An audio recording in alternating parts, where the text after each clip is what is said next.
Assalamualaikum warahmatullahi wabarakatuh. How have you been, brothers and sisters? How are you doing? I hope you're doing better, well, healthy mind, healthy soul, and healthy body. Yeah, thank you. Ya, yang semangat, yang sehat, yang berbahagia. Okay, guys, thank you so much for your attention and contribution for submitting the English assignment on and in time, right? Yang terlambat juga nggak apa-apa, akan Mr. Topik terima karena Mr. nggak tahu alasan kalian telat mengumpulkan tugas itu apa, karena kalian tidak cerita.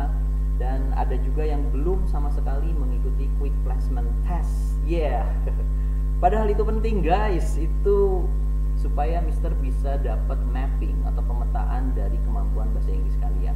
Tapi mayoritas ya, ada 20 orang kali ya yang sudah mengikuti tes, dan thank you so much. Yang belum, kenapa tuh?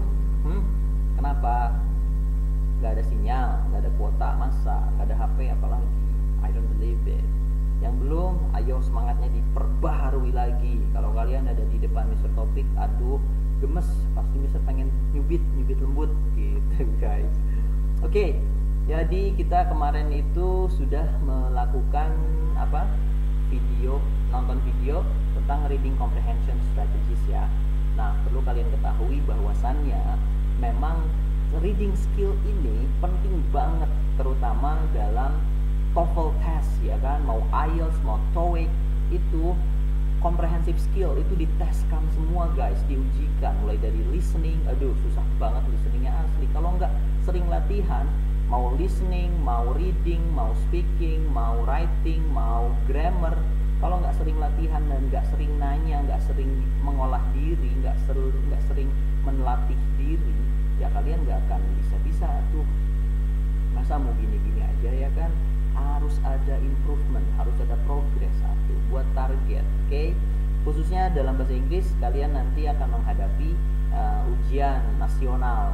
Nggak ada lagi UN ya, hore. Adanya ujian akhir semester atau ujian sekolah ya kan. Tapi bagi yang mau masuk kampus ada UTBK, dan ada ketemu lagi soal bahasa Inggris dan reading, dan vocabulary-nya, kosakatanya itu more complicated and more academic gitu. Jadi kunci dari reading adalah how much vocabulary have you memorized? Sudah sekaya apa kosakata kalian? Jadi upgrade terus kemampuan bahasa Inggris kalian, vocabulary diri kalian dengan actively, secara aktif, memorize by yourself, tanpa harus disuruh, punya target pribadi, punya target masing-masing. Brothers and sisters, sebelum kita membahas materi yang baru pada hari ini, Mister mau menyampaikan pengumuman. Pengumumannya adalah di hasil tes ya, I have downloaded your placement test results, dan memang rata-ratanya itu 70, 68 sampai 70. Nah, bagi yang di bawah 70 nilainya, maka Mister classify yourself into pre-intermediate. Ingat ya, di bawah 70 itu pre-intermediate. Yang di atas 70 itu intermediate, alright? Nah, nanti akan ada soal yang berbeda buat yang pre-intermediate, yang intermediate, supaya adil ya kan.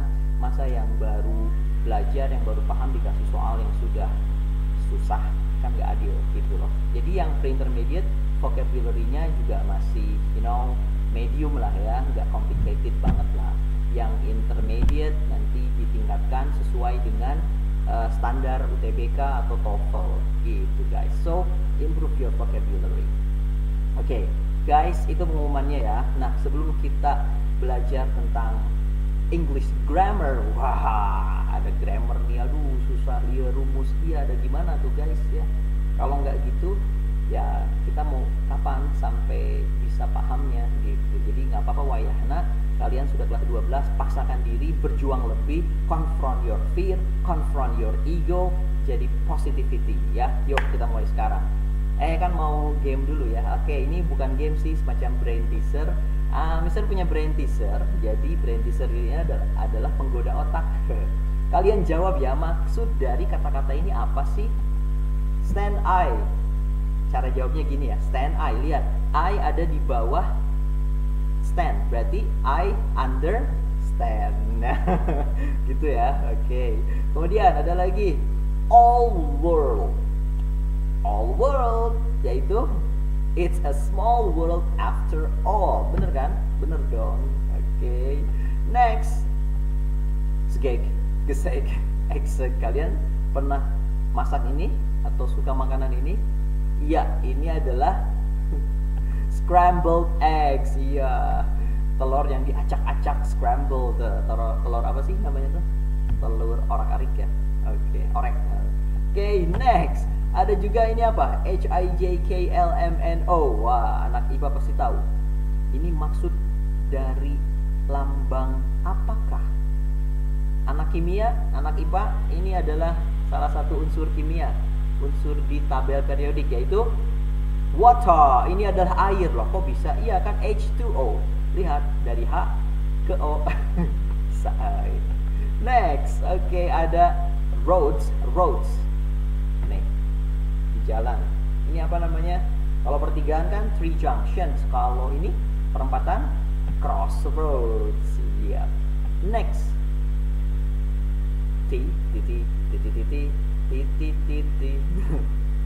Kalau kalian camping pasti perlu ini, tent. Iya dong, tenda. Tenti, ada 10 T kan? Lihat, T-nya ada 10 tapi membentuk sebuah kata, yaitu tent, tenda. Oke. Next. Hello para boys, para brais yang suka mengecewakan girls, ini biasanya making broken promise. Suka ingkar janji nih, broken promise ya kan, promise yang nggak nyatu, promise dipisah oleh slash gitu, jadi broken promise. Next, ting. Yap, anak PMR pasti tahu dong, first aid.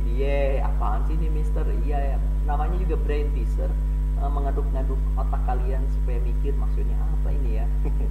Oke, next, ini apa?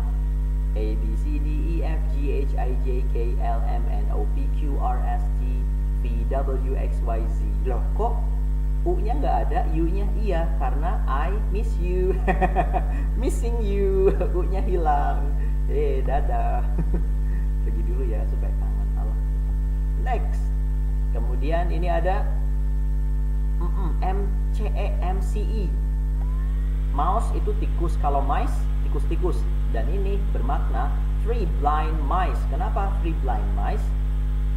Ya karena I-nya, titiknya nggak ada. I kan identik dengan titik. Titik itu identik dengan mata. Apa sih? Next. Habis. Itu guys, jadi brain teaser untuk hari ini. So, kalian bisa memanage diri untuk memanage untuk menghafalkan kosakata tiap hari. Kemudian belajar bahasa Inggris yang simple-simple aja dulu. Resourcesnya itu unlimited guys, di Google ya, di televisi, di TVRI, nggak tahu masih ada nggak sekarang pelajaran bahasa Inggris. Oke, that's all from me about brain teaser. Dan sekarang kita akan bahas topik terbaru atau topik baru tentang English grammar. Hahaha. Jadi guys, ini sebagai pengantar saja. Kalau kalian mau menaklukkan TOEFL atau bahasa Inggris yang formal, ya kalian harus mempelajari English grammar, tata bahasa atau grammar bahasa Inggris. Nah, apa saja sih yang dibahas di grammar bahasa Inggris ini? Ayo kita ikuti cerita serunya setelah ini ya. Okay, welcome back with Mr. Topic. Today we're going to talk about English grammar. It's sometimes scary, right? Guys, kadang grammar itu menyeramkan, menakutkan bagi yang belum paham, right? Take it easy. Yuk kita bahas, kita ketahui dulu grammar itu apa sih? Grammar itu hampir semua bahasa itu punya yang namanya grammar, sistem tata bahasanya guys. Di bahasa Arab ada nahu dan sorof, di bahasa Inggris ada grammarnya guys, yang dikemas atau dikenal dengan kata parts of speech, kelas-kelas katanya. Loh, kok ada kelas-kelas kata? Iya dong, ketika kita belajar grammar, kita harus tahu fungsinya. Fungsi dari grammar adalah untuk mengorganize, mengarrange, untuk mengatur kata-kata supaya teratur, supaya tertata, supaya bisa dipahami, ya kan? Bisa dimengerti dan bisa bermakna pastinya. Yang nggak acak-acakan, ada tempatnya, ada pos-posnya gitu loh. Itu fungsi dari grammar. Nah, dimanapun kalian belajar bahasa Inggris pasti akan ketemu yang namanya part of speech, oke? Part of speech ini adalah jenis-jenis kata atau kelas-kelas kata terbagi jadi 9 jenis kata. Dulu old grammarian sih bilangnya ada 8, tapi sekarang modern grammarian menambahkan 1, yaitu artikel, jadinya 9. Part of speech dalam bahasa Inggris ada noun, kata benda, pronoun, kata ganti, adjective, kata sifat, ada verbs, kata kerja, adverb, kata keterangan, keterangan waktu, tempat, cara, dan sebagainya. Yang nomor 6 ada conjunction, kata sambung, kata penghubung, kata antar kalimat.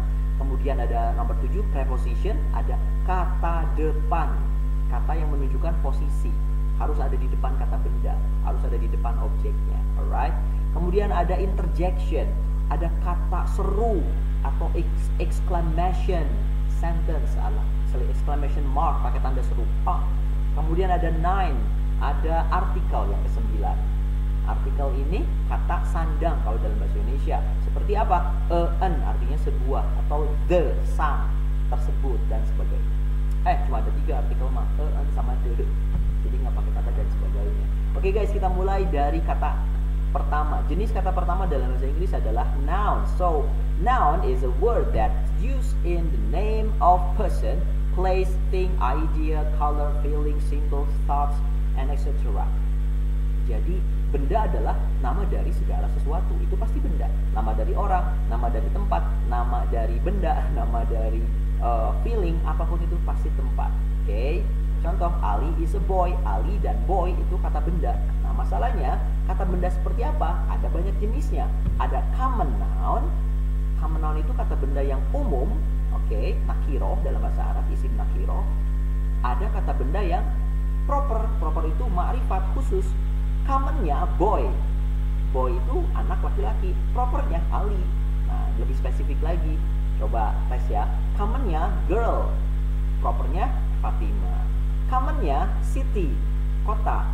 Propernya Bandung, Jakarta, Surabaya, dan sebagainya. Oke. Dilihat dari bisa dihitung jumlahnya, ada singular, ada plural. Singular itu menunjukkan kata bendanya satu, biasanya ditambahkan one atau atau an tadi bekerja sama dengan artikel. Contohnya I have a pen. Pen di sini singular noun karena dia nggak pakai s dan menunjukkan satu. Kalau plural dia lebih dari satu. Biasanya kalau benda lebih dari satu itu tambahkan s. Ada juga yang tidak pakai s, namanya irregular plural noun. Contoh di sini I have 4 books.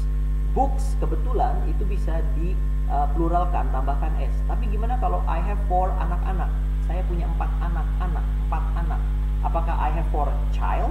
Tidak, tapi I have 4 children, bukan childs, tapi children, bukan pakai s, tapi children. Nanti kita belajar spesifik tentang itu. Kemudian dilihat dari benda itu bisa dilihat atau tidak, ada abstract noun. Namanya juga abstrak ya kan? You cannot see, you cannot touch, you can only think of, hear of, feel it, right? Kemudian contoh dari abstrak noun itu seperti ada pain, rasa sakit, happiness, itu happiness ya. Happiness, bravery, keberanian, idea. Ali has got a great bravery. Ali memiliki keberanian yang amat keren. Keberanian yang luhur, yang agung.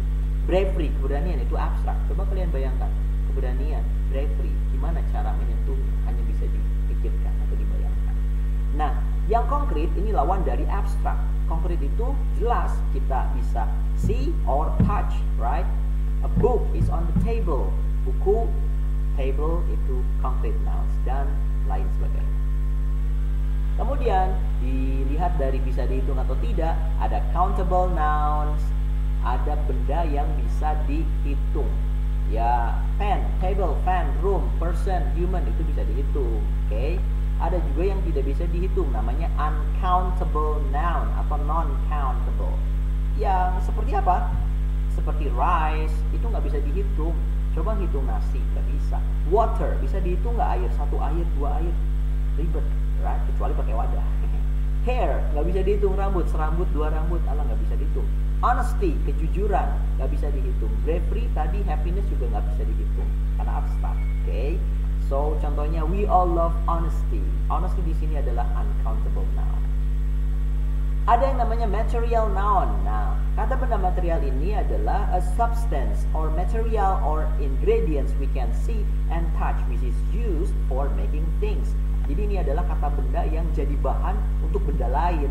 Contohnya gold, rubber, steel, copper dan sebagainya. Glass juga banyak. Material noun, material bahan namanya juga. Next, collective noun. Collective noun ini adalah the collection of people that make a class is called collective noun. Jadi koleksi kumpulan dari berbagai orang, dari berbagai kelompok gitu. Jadilah namanya collective noun. Contoh, army, nggak mungkin army itu satu, pasti yang namanya army banyakan. Police pasti banyakan, kecuali a policeman, man-nya satu bisa. Team, pasti yang namanya team itu nggak mungkin satu, pasti lebih dari satu. Family itu collective noun, guys. We all love Indonesian Army, BTS Army, yo. Next, ada yang namanya compound noun. Compound noun ini adalah the mixture of two or more than two words to make one word is called compound noun. Compound noun ini adalah gabungan dari dua kata benda. Udah, simpelnya itu aja. Contohnya, oatmeal, drumstick, mother-in-law, teaspoon, right? Oatmeal is my favorite breakfast. Oatmeal itu berasal dari kata oat dan meal. Drumstick berasal dari kata drum dan stick. Drum kata benda, stick kata benda. Jadi namanya itu compound noun. Oke, part of speech yang kedua adalah pronoun. Pronoun adalah kata ganti. Fungsinya pasti menggantikan nama benda atau nama hewan, nama manusia, dan sebagainya. Contohnya, Ali is a good boy. Nah, he gets up early in the morning. He-nya adalah pronoun pengganti dari Ali atau menggantikan Ali. Jadi nama Ali tidak disebut dua kali. Itulah fungsi dari pronoun. Banyak jenisnya guys pronoun itu.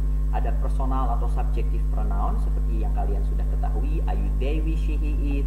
Ada object pronoun dan sebagainya. Ada demonstrative pronoun, this, that, dan sebagainya. Ada interrogative pronoun. Interrogative itu untuk bertanya. Who, what, which kata tanya, ya kan? Ada relative pronoun. Relative pronoun itu who di sini bukan siapa, tapi yang. Nanti kita bahas pas kalian sudah ke Bandung. Next, ada yang namanya indefinite pronoun. Indefinite pronoun itu belum jelas orangnya siapa gitu, makanya disebut indefinite. Tidak pasti, tidak tentu. Contohnya somebody, siapa coba somebody? Seseorang, nggak jelas kan, belum jelas kan. Anybody, nobody, someone, anyone, no one, everybody, dan sebagainya. Itu indefinite pronoun. Ada juga distributive pronoun. Each of you can go. Each, either, neither, itu namanya distributive pronoun.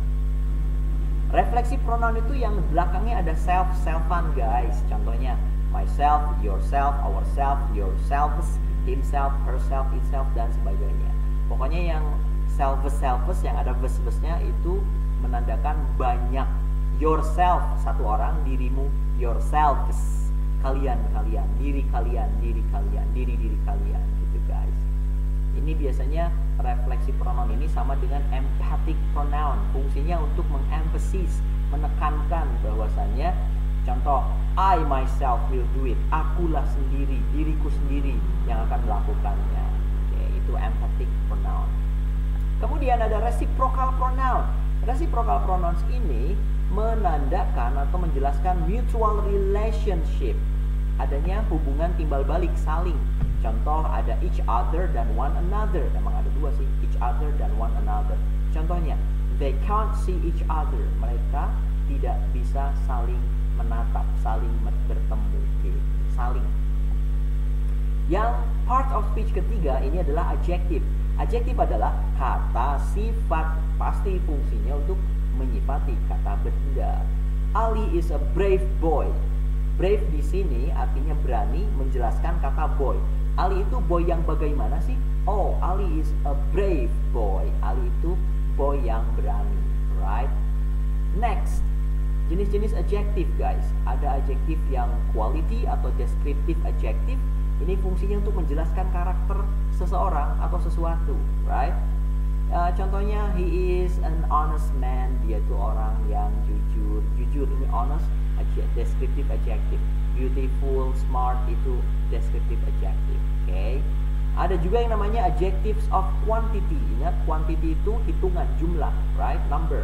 Contohnya di sini, you have not a lot of sense, right? Itu sorry, ada s yang setelah of, dihapus aja.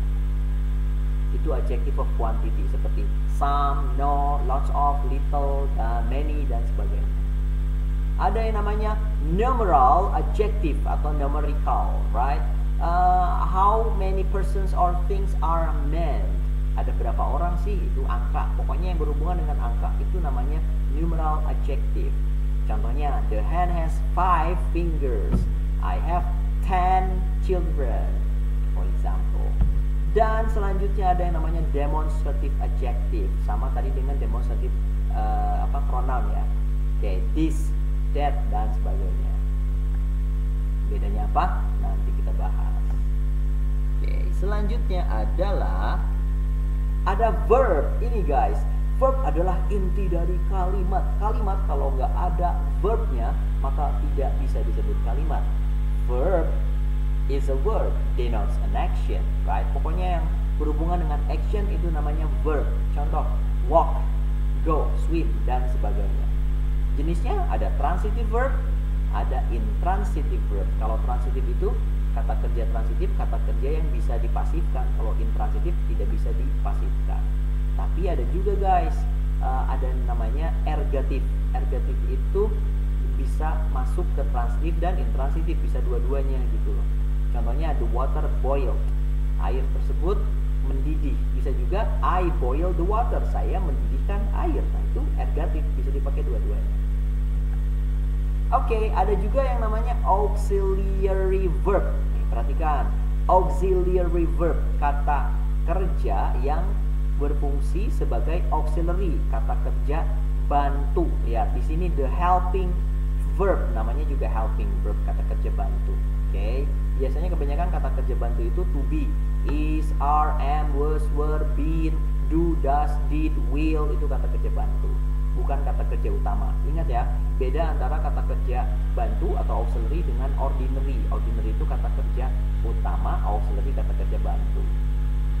Yang kelima guys, ada yang namanya adverb. Adverb ini adalah a word that modifies the meaning of verb, adjective, or another adverb is called an adverb. Kalau tadi di awal, adjective itu kan untuk menyifati kata benda. Nah, kalau adverb ini untuk memberi keterangan pada kata kerja, pada adjective, atau pada adverb itu sendiri, right? Contohnya di sini adverb of place, kata keterangan tempat, kata keterangan waktu, ada kata keterangan cara, ada kata keterangan degree or quantity, adverb of number, of frequency, ada adverb of affirmation and negation, ada adverb of reason. Contoh kecilnya kayak gini. I teach English seriously at SMA plus Mutohari. Itu ada dua adverb di sana. Yang pertama, I teach English seriously. Seriously yang pertama, yang kedua at SMA plus Mutohari. Seriously itu memberi keterangan tambahan pada teach. Bagaimana cara saya teach, mengajar seriously, dengan cara serius atau fun. Allah tukang ridhoi padahal. Kemudian yang kedua adverbnya adalah at SMA plus Mutohari. Itu namanya adverb of place. Di mana saya mengajar? At SMA plus Mutohari. Gitu guys. Itu fungsi dari adverb. Kemudian yang keenam ada yang namanya conjunction. Conjunction itu adalah kata sambung. Ya, contohnya and, but, or, nor, although, yet, so, either, and also, before, after juga itu namanya conjunction. Yang ketujuh ada yang namanya preposition. Nah, tadi di awal sudah dijelaskan, preposition itu adalah preposisi adalah kata depan yang menunjukkan posisi, right? Contohnya out, outside di luar, in, inside di dalam, under, over, after, out, into, up, down, for, between, with, dan sebagainya. Yang kedelapan ada yang namanya interjection. Tadi apa kak? Interjection itu kata seru, kata untuk menyeru karena kaget, bahagia, pusing, marah, emosian. Pokoknya interjection. Wow, ouch, hooray, itu namanya interjection. Yang kesembilan atau yang terakhir dari part of speech of English grammar adalah article. Article adalah masuk, sebenarnya ya guys, article itu kategorinya masuk adjektif, right? Tapi dibedain karena nanti ada pembahasan khusus gitu loh. Jadi artikel ini biasanya ada di depan kata benda, kata sandang. Kata sandang ini berhadapan atau berdampingan dengan kata benda. Ya, kinds of article, ada indefinite article, a or an is called indefinite article karena jumlahnya masih satu, masih yang mana gitu, masih nggak jelas bendanya kan, benda yang mananya. Contohnya, I ate an apple, saya makan sebuah apel. Kalian nggak tahu sebuah apel yang Mister makan itu apel yang mana, nggak tahu kan? Nah, dipertegas lagi oleh definite article. Contohnya, the apple that I ate. Nah, the apple that I ate was given by Cepi, for example. Apel yang Mister makan yang tadi sebuah itu diberikan oleh Cepi. Itu fungsi dari articles. Jadi ada a, an, ada juga the, right? Kalian pernah dengar mungkin ya kayak gini. Hey, please open the door. Kenapa open a door? Kenapa tidak open a door, tapi open the door? Kenapa pakai the, tidak pakai e? Karena door-nya sudah spesifik, definite, sudah spesifik, makanya pakai the. Pintu yang sedang terbuka pasti harus pintu yang tertutup harus dibuka. Open the door, pintu yang ada di sekeliling kalian, yang ada di dekat dengan kalian, gitu guys. Oke, itu dia part of speech. Oke guys, so without further ado, kita langsung ke example. Bagaimana sih penggunaan example part of speech di kalimat? Seperti yang Mister katakan di awal, bahwasanya grammar itu tujuannya atau fungsinya untuk organize, untuk arrange sentence atau words, right? Supaya jadi meaningful sentence dan understandable, bisa dipahami kalimat itu. Nah, ini contoh bagaimana part of speech membentuk kalimat. Contoh kalimatnya, the old tired man was sitting under a tree and patiently waiting for his son to arrive. Hampir semua part of speech ada di sini kecuali interjection ya. Tinggal tambahin aja oleh kalian. Well, itu interjection. The old tired man was sitting under a tree and patiently waiting for his son to arrive. D atau the di sini article. Old tired adjective. Man noun kata benda. Was sitting verb. Under preposition. A article. Tree noun. And conjunction. Patiently adverb, ada li-nya. Patient adjective artinya bersabar, bisa juga jadi kata benda. Patient artinya pasien, tapi kalau patient adjective ditambahkan li, patiently secara sabar, dengan sabar, maka masuknya kategori adverb atau kata keterangan, tepatnya adverb of manner. Waiting verb. For preposition. His pronoun. Son noun. To arrive verb kata kerja. Jadi gitu guys, disintaksiskan, di breakdown, di i'rab gitu loh kalau di bahasa Arab itu. Nah, tugas buat kalian adalah kalian membuat, please make 2 sentences, buat 2 kalimat ya di Microsoft Word, ya kan? Lalu kalian breakdown, kalian identify, kalian kasih identitas tiap kata yang kalian tulis seperti ini contohnya, right? The article, all tired adjective, man noun dan sebagainya. Jadi tiap kata yang kalian tulis dalam kalimat itu kalian breakdown, kalian identify apa nama jenis katanya, termasuk kategori part of speech apa. Itu ya guys, tugasnya simpel aja, 2 kalimat. Tapi dengan catatan 2 kalimat tersebut harus memiliki part of speech yang lengkap, mulai dari noun sampai article. Berarti harus ada apa? 9 part of speech. Boleh nggak Mister lebih dari 9? Misalkan kata kerja ada 2, ada 3, oh nggak masalah. Yang penting dalam satu kalimat itu terdiri dari 9 kata atau 9 part of speech. Oke, contohnya gimana ya? Contohnya, Mister kasih contoh ya. Oh my god, interjection. I pronoun, got verb. A big surprise. A itu article, big adjective, surprise noun. Oh my god, I got a big surprise last night. Last itu adjective, night itu noun. Tapi kalau last night itu bisa jadi adverb kalau digabung ya. Nah, kayak gitu guys contohnya. Oke, 2 kalimat saja dan masing-masing kalimat harus terdiri dari 9 parts of speech. Gimana caranya? Kalian bisa googling contoh-contohnya lalu kalian buat versi sendiri. Oke? Thank you so much for your attention dan jangan lupa untuk tugas readingnya nanti Mister akan categorize, nanti akan Mister umumkan mana yang masuk atau siapa saja yang masuk pre-intermediate, siapa saja yang masuk intermediate. Oke, dan materi ini materi terakhir sebelum UTS. Nanti kalau ada kesempatan pertemuan lagi kita akan mengadakan quiz atau latihan ya. Thank you so much 12 graders yang soleh-soleha yang belum ngerjain PR, sok ditunggu daripada nanti menyesal di akhir. Wassalamualaikum warahmatullahi wabarakatuh. Have a nice day.